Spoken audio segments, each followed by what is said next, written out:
Hey, what's up everyone? In the last lectures we saw how we can use the $get and the $post super global variable, and in this lecture we will see how we can use another type of super global variable, and that is $request.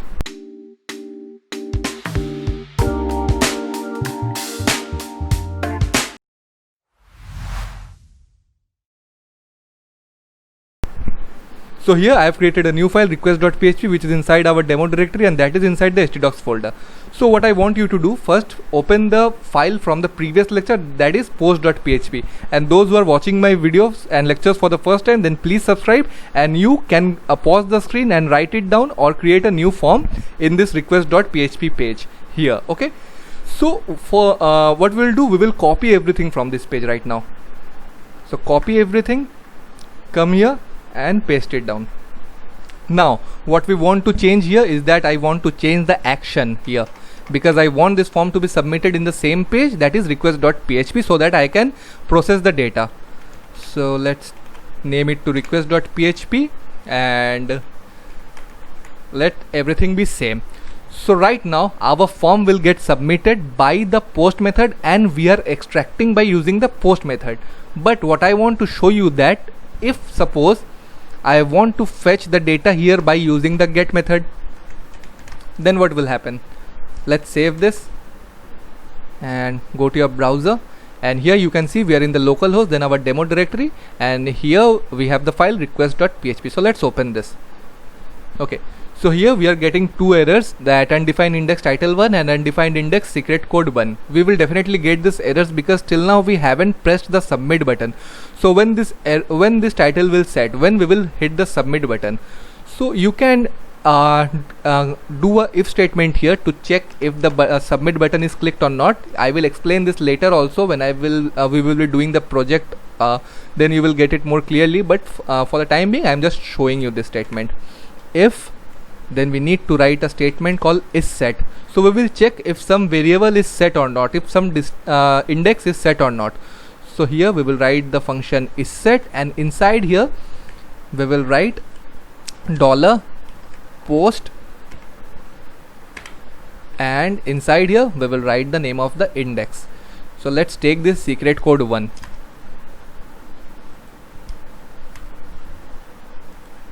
Okay, and in here we will copy and cut and paste this two statements in there. Now save them.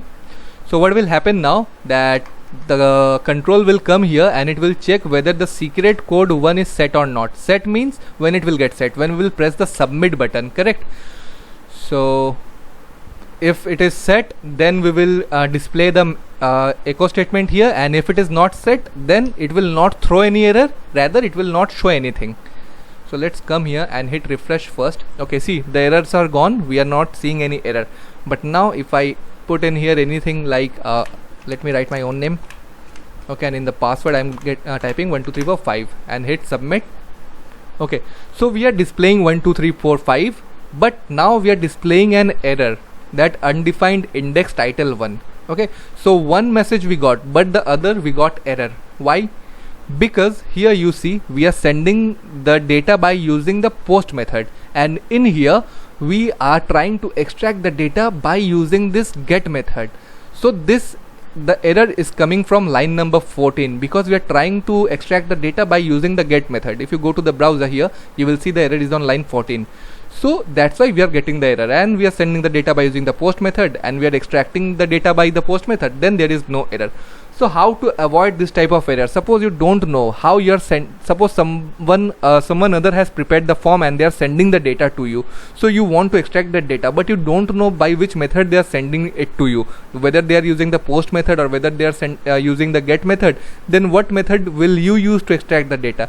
In this scenario we use our third super global variable, and that is the $request. Okay, so let's just change this get and post to request. Just come here and let it be post only, because the method which we pass here is only post or get, but we can extract it by using request, get or post, anything. So I am checking here for, let's check for the submit button. So our submit button name is enter. Okay, and inside here Now let's write request, remove them and write request.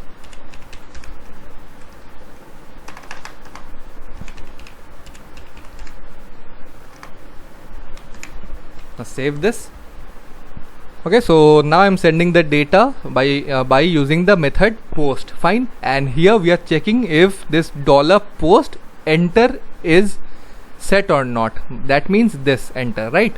When we will hit the submit button, this index will get set. Otherwise, this index will not get set. So why we are doing this? To avoid errors at the first. So let's come here and hit refresh. Okay, so there are no errors. Fine. Now let's put in some here. Let's write demo, and here let's put a pin 98765, anything. Okay, and hit submit. See, we got both the answer. Fine. Now let's try to change the method here and change it to get, and we need to change here also, because we are not extracting anything by using this get method. What I'm changing right now, we are just seeing whether the index is set or not, whether the submit button is hit or not. Otherwise we will get the error before submitting the form. See, here we are still extracting the information by using the request method now, and we have changed the method here to get. So now save this, come here and hit refresh. It will ask that you want to resubmit the form or not. So if you don't want to see this message, then you can do other thing, is that you come here and hit enter. So once again put anything like QWERTY and 565656 and hit submit. See, we got the values again. So what you got to know, that by whatever method we are sending the data, whether it be the get method or the post method, we can extract the information by using the request method. So there is no limitations to that. We can use request to extract data from both the method. So this is all in this lecture, and I will meet you in the next lecture.